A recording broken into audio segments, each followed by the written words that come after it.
पुढची आंतरराष्ट्रीय बातमी। अमेरिका इराणमध्ये आता पुन्हा चर्चा होणार आहे। चर्चेची पहिली फेरी निष्फळ ठरल्यानंतर आता दुसरी फेरी होणार आहे। इस्लामाबाद किंवा जिनेव्हामध्ये ही चर्चा होणार असल्याची माहिती समोर येते।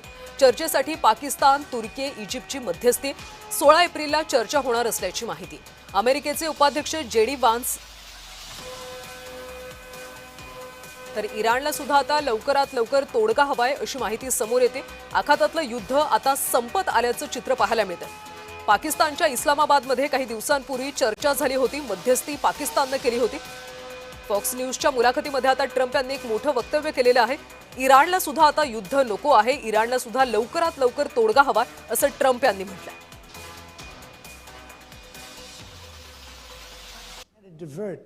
Because if I didn't do that, right now you would have Iran with a nuclear weapon, and if they had a nuclear weapon, you would be calling everybody over there, sir, and you don't want to do that. Well, you keep saying was. Is this war over? I think it's close to over, yeah. I mean, I view it as very close to over. You know what?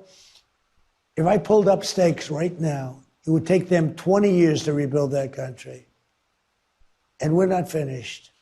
But we'll see what happens. I think they want to make a deal very badly. America आणि इराणमध्ये आता पुन्हा चर्चा होणार आहे। चर्चेची पहिली फेरी निष्फळ ठरल्यानंतर आता दुसरी फेरी होणार आहे। इस्लामाबाद किंवा जिनेव्हामध्ये चर्चा होणार असल्याची माहिती।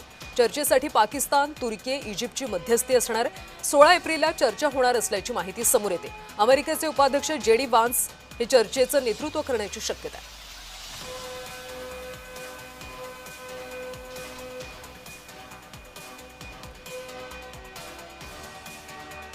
अमेरिका आणि इराणमध्ये आता चर्चेची दुसरी फेरी होणार आहे। 16 एप्रिलला चर्चा होणार असल्याची माहिती आहे। जेडी वान्स यांनी ही माहिती दिली आणि चर्चेचं नेतृत्व सुद्धा वान्स करतील अशी माहिती आहे।